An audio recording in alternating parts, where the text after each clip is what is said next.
What's up guys, Rage Quitting here, and in today's video we are going to talk about the Marauder's defensive toolkit, how to fight them so that you guys can bring them down in PvP. Let's go. I'm just calling to say I...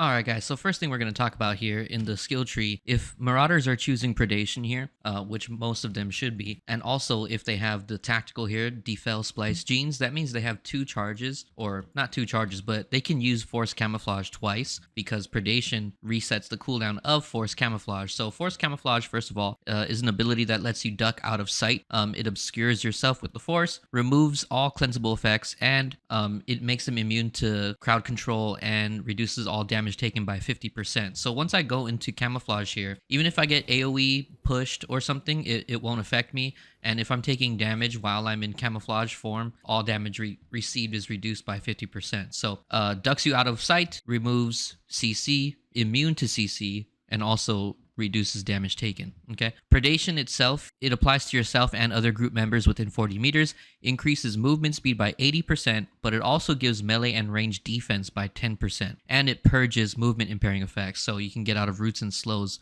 with Predation as well. So typically what Marauders will do is they will use camouflage first as their first defensive, like when they get targeted. So in order to force that out of them, you put some heavy pressure on the Marauder. They're forced to camouflage, and then when they want to come back into the fight, that's when you should immediately target them again. All right, if your goal here is to take down the Marauder, you immediately target the Marauder again, which will then force either a second use of camouflage, or it'll make them go into one of their other defensive cooldowns. Typically, Marauders who are good and don't want to die will save their second camouflage or their last camouflage, depending on how long it takes to get to that point. They will save a camouflage in order to fully escape a fight and try get as far away as they possibly can and duck behind a line of sight somewhere in order to try to exit combat and heal back to full.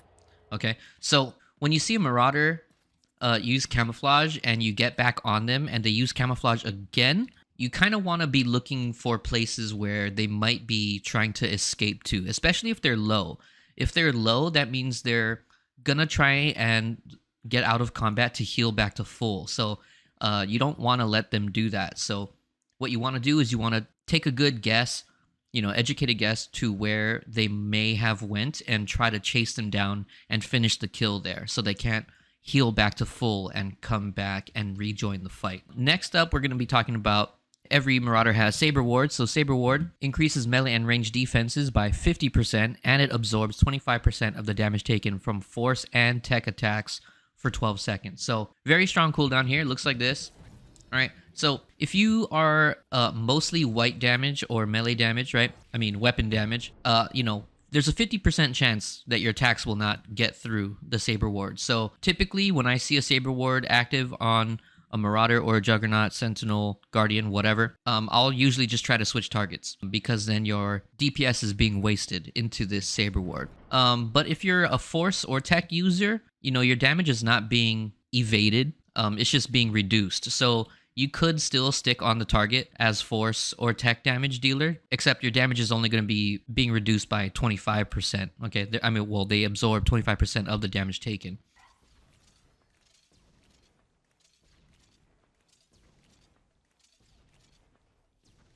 Although your attacks are not being fully negated, they are taking less damage. So up to you on that if you want to switch targets or stick on them. But Force and Tech damage has a better time against Saber Ward than weapon damage does. Okay, so just be aware of that. And then if they are taking this talent point here, which most do, Blood Ward, just know that once they activate Saber Ward, they have 6 seconds of immune to sleep, lift, and incapacitating effects, and also stuns. So as soon as the Saber Ward is active, if you're planning on stunning them to try and secure the kill here, you need to at least wait 6 seconds because they're gonna fully immune your stun. Okay, and then also being attacked gives them 3% HP back every time they're hit. Just know that once they pop Saber Ward, most of them will have 6 seconds of CC immunity, and whenever you deal damage into it, you're giving them a little bit of health back, okay? And then the last row up here in the level 68 row, we have to choose between a hard stun,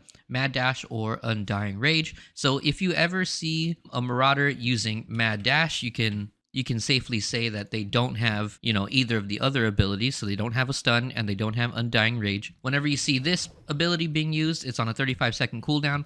During that dash, they have really high defense chance, so they can dodge all damage and be immune to CC. Okay, go.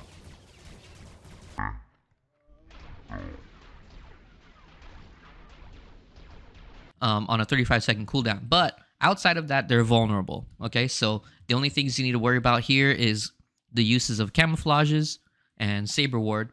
But other than that, outside of this mad dash, they're very vulnerable, so you can stun them and lock them down and kill them. Okay, but if you don't see that they're using mad dash or a choke, most of the times they will be running undying rage. So reduces the damage you take by 99% for 6 seconds on a 2-minute and 30-second cooldown. So this ability comes in very clutch when huge damage is coming, or as you are pretty low and people are expecting you to die. Just be aware that they might still have this in their back pocket, and if you are in danger of dying within 6 seconds, then you need to be afraid of this cooldown here, because they will be taking 99% reduced damage for 6 seconds, and you need to make sure that you have something available for yourself if they pop this and you are in danger of dying. Okay, press it now.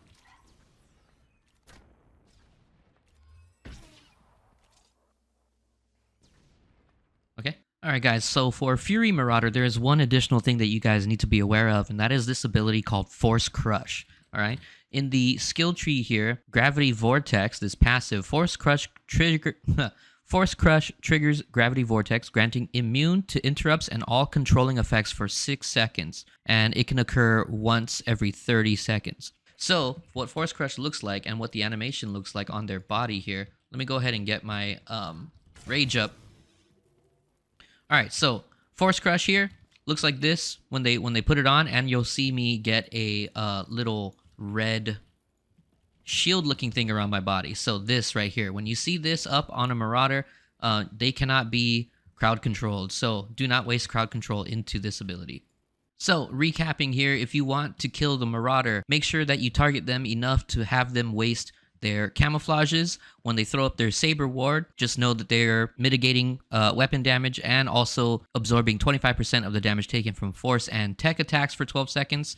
And then be aware when they get low, or be aware when they pop Undying Rage. When you deal damage into it, you will see that your damage is significantly lower. Also, if you're paying attention to their buffs, you can see it right here, Undying Rage.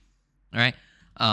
That means just save your big hitting abilities for when this is wearing off, or as it's almost coming off cooldown, stun them right there at the end and then kill them. Okay. And if you see a Marauder using Force Camouflage for a second time, after the use of Predation, if they are low, most likely they're trying to run away from the fight and escape so that they can line of sight and heal back to full, which you don't want to let them do. You want to chase them down and kill them. I hope you guys enjoyed this video. Please give it a like, comment, and subscribe, and good luck killing all those Marauders out there. Peace. I'm just calling to say I